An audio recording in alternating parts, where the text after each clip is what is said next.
Days after it confidently noted that it had met all the requirements to be granted a local content certificate in Guyana, the now divested Trinidad-owned company Rams Logistics has finally been notified of the reasons for the denial.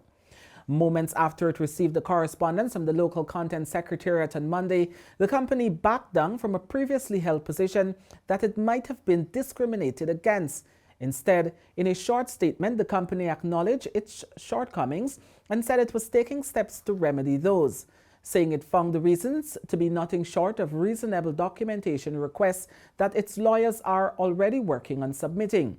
Rams Logistics Guyana is committed to meeting all reasonable and lawful demands of the Secretariat, the statement added, even as the company was also reminded of the offense of submitting false or misleading information, which is punishable by a fine of $10 million.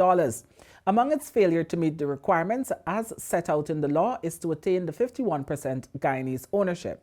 This is after the company sold 51% of the company to a Trinidad-based businessman, Deepak Lal, who has Guyanese parentage, with the sole intention of qualifying to be on the register, which would guarantee access to a schedule of services set aside for Guyanese.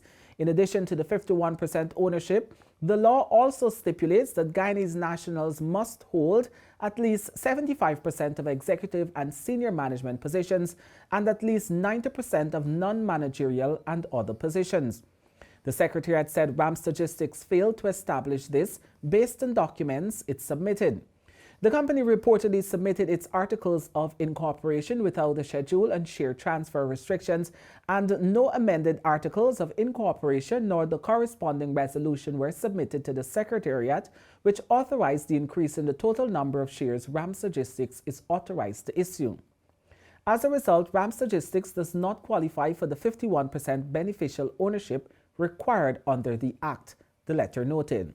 Additionally, the most recent annual return showing the information required in relation to the allotment and issues of shares was not submitted to the Secretariat. Rams Logistics reportedly only submitted a draft of an unsigned financial statement, which still did not set out the total number of shares issued and who were allocated those shares. Rams Logistics submitted a notice of change of directors to increase the initial 40% of Guyanese nationals to 60%, with 3 Guyanese nationals and 2 non-Guyanese nationals sitting in the executive management of Rams Logistics.